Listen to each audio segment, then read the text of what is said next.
看妙招姐学小妙招，让你的生活变得更有趣。Hello， 大家好，我是妙招姐。现在这个季节是感冒咳嗽的多发季节，不光小孩，许多大人也是一天到晚的咳嗽。妙招姐也逃不过这个魔爪，各种感冒止咳清火药，不知道吃了多少，就是不见好转。邻居家奶奶看见后就告诉我，用大蒜、冰糖煮水喝上几碗，保证有效。奶奶还告诉我，她家老伴也是咳来咳去了好多年，就是靠这个方法治好的。妙招姐事后果不其然，效果立竿见影。所以今天妙招姐就来和大家分享这个治疗感冒咳嗽的小妙招，方法非常简单。我们先准备7到8瓣已经剥好的大蒜，小孩子的话只要2、3瓣就可以了。我们现在用刀将大蒜拍碎，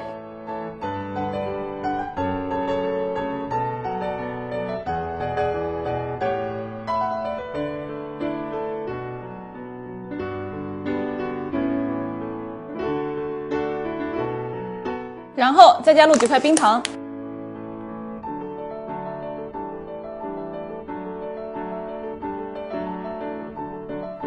最后加入适量的清水。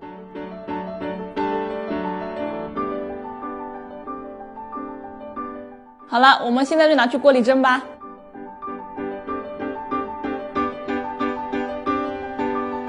蒸的时候要注意，找个小碟子将碗盖上，防止蒸的时候锅盖上的水滴进去。我们大火烧开后，改小火蒸10到15分钟，煮到水发白就可以了。蒸好后，大蒜不用吃，只喝水就可以了。每天2到3次，1次小半碗就可以，喝完立竿见影。很多人会问，为什么这个效果会这么好？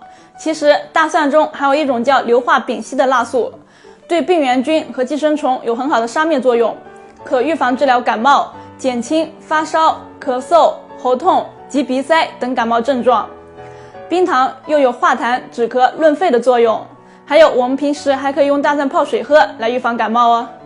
那么今天的妙招分享就到这里了，赶快把这个妙招分享给你的家人和朋友吧，这样可以帮助更多的人哦。如果你想看更多的生活小妙招，就请关注妙招姐吧，还有记得在下方点赞留言哦。我们下期再见，拜拜。